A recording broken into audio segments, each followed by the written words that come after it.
വെമ്പായത്ത് school വിദ്യാർത്ഥിനിക്ക് കുത്തേറ്റു. Neduveli higher secondary സ്കൂളിലെ +2 വിദ്യാർത്ഥിനിക്കാണ് കുത്തേറ്റത്. 21 വയസ്സുകാരനായ പനവൂർ സ്വദേശി സഹദാണ് വീടിന് സമീപം വെച്ച് പെൺകുട്ടിയെ ആക്രമിച്ചത്. എന്തൊക്കെയാ ഈ കൊച്ചു കേരളത്തിൽ നടക്കുന്നത്? ഒരു ഡെയിലി ഇങ്ങനെ ഷോക്കിംഗ് ന്യൂസ് ഇങ്ങനെ കേട്ടോണ്ടേ ഇരിക്കുകയാണ് നമ്മള്. ഇവരൊക്കെ എന്തിന്റെ കേടാണ്? അതെ, ഇവരൊക്കെ 3 നേരം തിന്നാൻ കിട്ടുന്നതിന്റെ കേടായിരിക്കും. ഒരു പെൺകുട്ടിയെ കുത്തി പരിക്കേൽപ്പിക്കുക എന്ന് പറയുമ്പോഴേ എന്തിനു വേണ്ടി? അതാണ് ചോദ്യം. എന്തിനു വേണ്ടി? കേട്ടു നോക്കാം. നമുക്ക് ഇന്നീ കാര്യങ്ങൾ അറിയാനുണ്ട്. കന്യാകുളങ്ങര കൈതറക്കോണം സ്വദേശിനിയായ 16-കാരിക്കാണ് കുത്തേറ്റിരിക്കുന്നത്. ഈ വീടിന് സമീപം, പെൺകുട്ടിയുടെ വീടിന് സമീപം വെച്ച് തന്നെയാണ് ഇത്തരത്തിലൊരു ആക്രമണം ഉണ്ടായത്.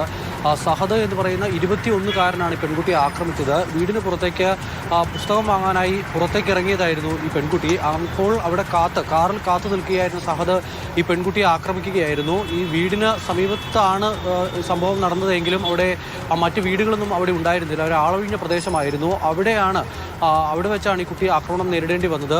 മുഖത്തും അതോടൊപ്പം തന്നെ കഴുത്തിന് പുറകിലും കുത്തേറ്റിട്ടുണ്ട്. കഴുത്തിന് പുറകിലേറ്റിട്ടുള്ള കുത്ത് ആഴത്തിൽ മാക്സിമം അവളെ ആ പെൺകുട്ടിയെ കൊല്ലണം എന്ന് കരുതി തന്നെയാണ്, കരുതിക്കുറ്റി ചെയ്തതാണ്. കൊലപാതക ശ്രമത്തിനും പിന്നെ പീഡനത്തിനും പോസ്കോയ്ക്കും എതിരെ കേസെടുക്കണം. 16-കാരിയായിട്ടുള്ള പെൺകുട്ടിയാണ്, 18 വയസ്സ് കഴിഞ്ഞിട്ടില്ല. ആ പോസ്കോയ്ക്കെതിരെ കേസെടുക്കണം. ആ പോസ്കോ കേസ് പറയുമ്പോൾ ഒന്ന് അണ്ടർലൈൻ ചെയ്ത് വെച്ചോളൂ, വഴിയെ വരുന്നുണ്ട് ബാക്കി.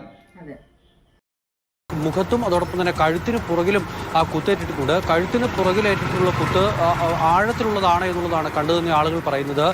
പെൺകുട്ടിയുടെ ബഹളം കേട്ട് അവിടേക്ക് സമീപത്തുണ്ടായിരുന്ന ആളുകൾ ഓടിക്കൂടി. അങ്ങനെ ആളുകൾ എത്തിയപ്പോൾ ഈ സഹദ് കാറിൽ രക്ഷപ്പെടുകയായിരുന്നു. എതിർദിശയിൽ വന്ന വാഹനം അടക്കം ഇടിച്ചു തെറിപ്പിച്ചാണ് സഹദിന്റെ കാർ കടന്നുപോയത് എന്നുള്ളതാണ് ഇപ്പോൾ കണ്ടുനിന്ന നാട്ടുകാർ വ്യക്തമാക്കുന്നത്. എതിർദിശയിൽ വന്ന വാഹനത്തിനടക്കം ഇടിച്ച് തെറിപ്പിച്ചിട്ടാണ് പോയത്. ഇത് അധികം ഒരു വാർത്തയായിട്ട് നിങ്ങളുടെ മുന്നിൽ എത്തിയിട്ടുണ്ടോ എന്ന് എനിക്ക് അറിയത്തില്ല. അതുകൊണ്ടാണ് ഞങ്ങളത് പ്രതികരിക്കാനായിട്ട് എടുത്തിട്ടത്. 16-കാരിയായ പെൺകുട്ടി. അപ്പൊ നമ്മളേക്ക് പെൺകുട്ടികളെ എന്ത് വിശ്വാസത്തിലാണ് സ്കൂളുകളിലേക്ക് അയക്കുക? സത്യമാണ്.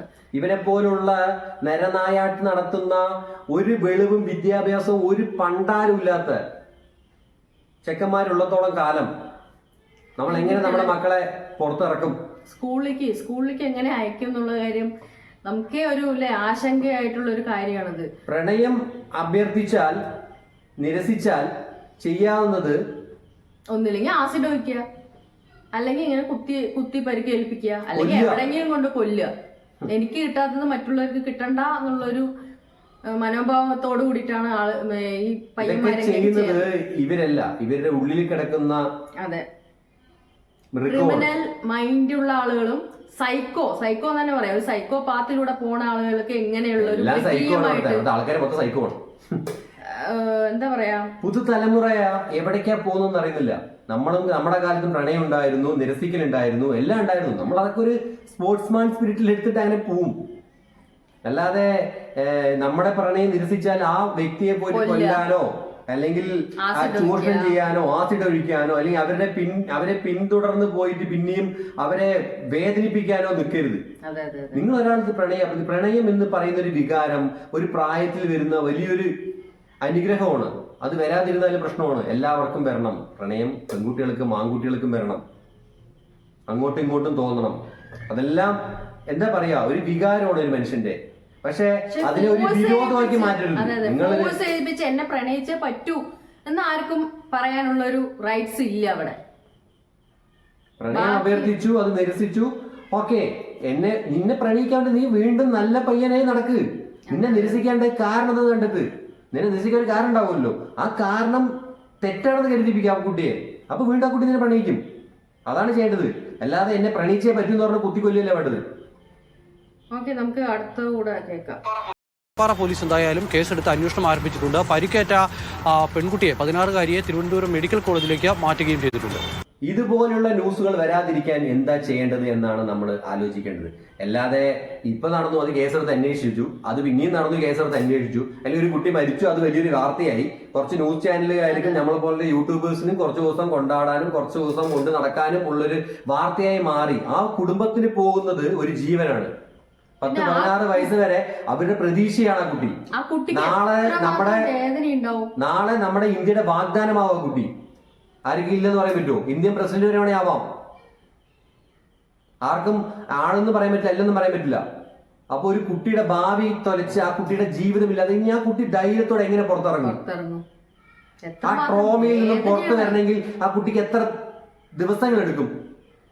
എത്ര വലിയ മാനസിക പീഡനമാണ് ഏൽപ്പിച്ചിരിക്കുന്നത്? ഒരു സംഘർഷം തന്നെ നടന്നിട്ടുണ്ട് ഇവര് തമ്മിൽ. കൊല്ലണം, കഴുത്തറക്കണം പറഞ്ഞ് വന്നവനായിരുന്നു.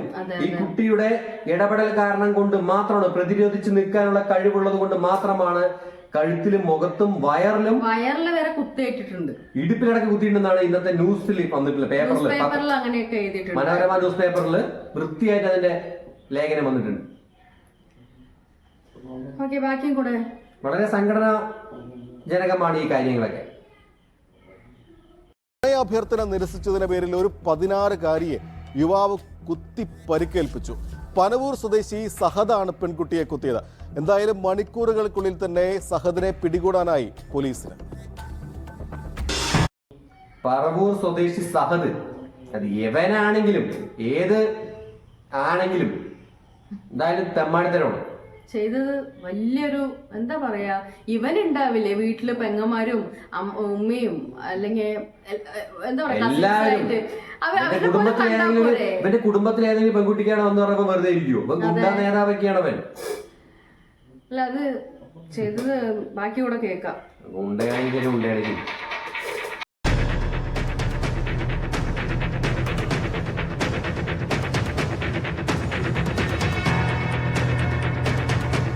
ഇന്ന് വൈകിട്ട് 2 മണിയോടെ പെൺകുട്ടിയുടെ വീടിന് സമീപത്ത് വെച്ചാണ് സംഭവം. സ്ഥലത്ത് കാറിലെത്തിയ പ്രതി അടുത്തൊന്നും വീടുകളോ കാര്യമൊന്നുമില്ല. ആ ഒരു ധൈര്യത്തിലാണ് പോയിരിക്കണേ. ഉച്ചയ്ക്ക് 2 മണിക്ക് സംഭവം. ഈ കുട്ടി വരുന്ന കാത്തു നിന്നിരിക്കണവൻ.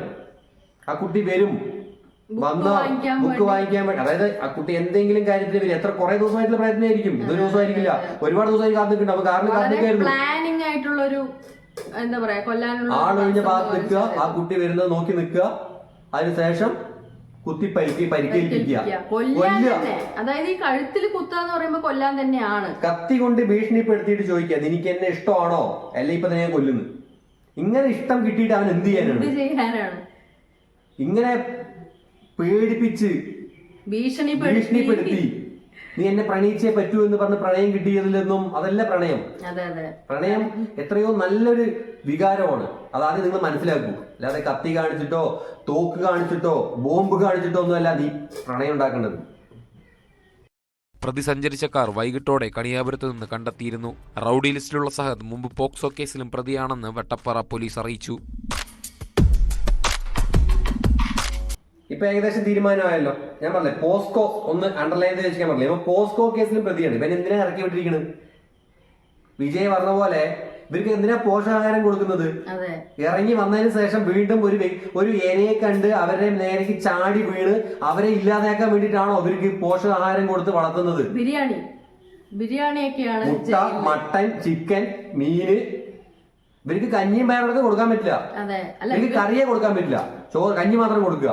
പല മണ്ണ് വരത്തിനുണ്ട് കുട്ടികൾക്കൊക്കെ അങ്ങനെ കൊടുക്കട്ടെ. ഈ ബിരിയാണിയും അങ്ങനെയുള്ള സംഭവങ്ങളൊക്കെ സ്കൂൾ കുട്ടികൾക്ക് വളർന്നു വരുന്ന കുട്ടികൾക്ക് പോഷകാഹാരം കൊടുക്കട്ടെ.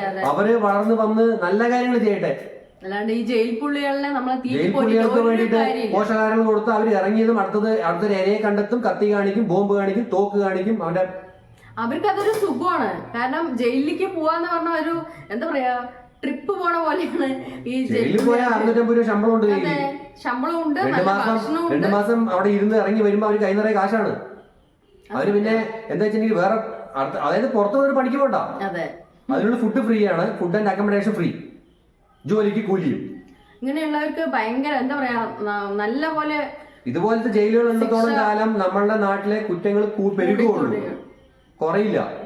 ജയിലിൽ പോയ സുഖമല്ലേ? ഒന്നിനെ കുറിച്ച് ചിന്തിക്കണ്ട. കല്യാണമില്ല, കാതുകുത്തില്ല, ബാക്കിയുള്ള ചെലവുകളില്ല, കൂട്ടുകാരന്മാരില്ല. സത്യം പറഞ്ഞാൽ ഇങ്ങനെയുള്ള ഓരോ ന്യൂസ് കേൾക്കുമ്പോൾ നമുക്ക് പുറത്തിറങ്ങാനേ പേടിയാണ്. അല്ലെങ്കിലേ പേടിയുള്ള ആളുകളാണ് നമ്മള്.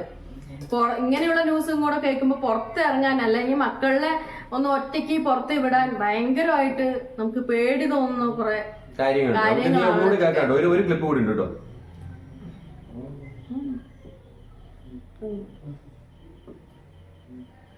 അപ്പോ വളരെയധികം സങ്കടജനകമാണ് ഈ കാര്യം.